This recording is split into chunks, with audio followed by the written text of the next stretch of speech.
Have you ever heard of a Spud Wrench? I hadn't either. I guess I got to Las Vegas and I was working down there and I got around some iron workers.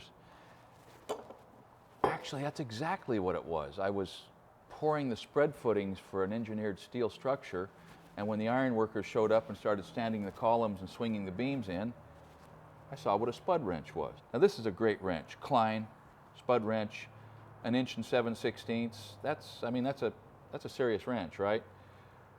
The ones that were more useful for me as a carpenter, more than an iron worker, occasional iron worker, was a Spud on a Crescent. At some point I needed two, I don't remember the job, and I had 1 or 2 of these, a little duplication of size. Here's how they're used.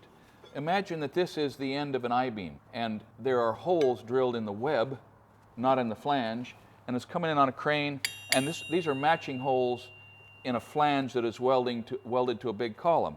And it's coming in, and you're up there kind of hanging by your toes, and you got to make a connection, and you can bang drive your stud in there, your Spud Wrench in there, and that thing's held.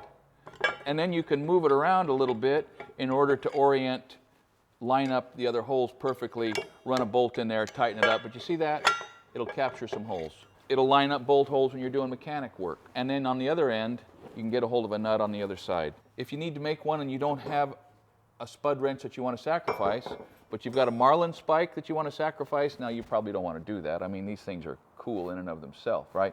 But you can cut the head off a marlin spike and cut the end off a Crescent wrench, and whammo, you got a Spud Wrench. If you need a 12-inch Crescent, you're going into the hardware store and you intend to come out with a Crescent wrench for, I mean, you don't have one. Everybody's got to have one, right? Maybe you ought to just buy a Spud Wrench on a 12-inch Crescent mechanism.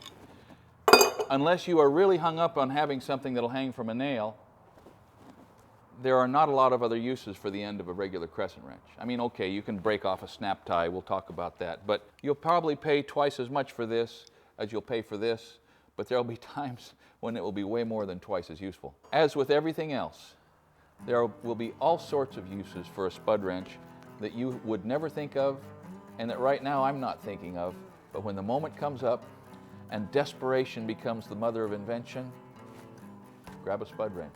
You'll be glad you got it.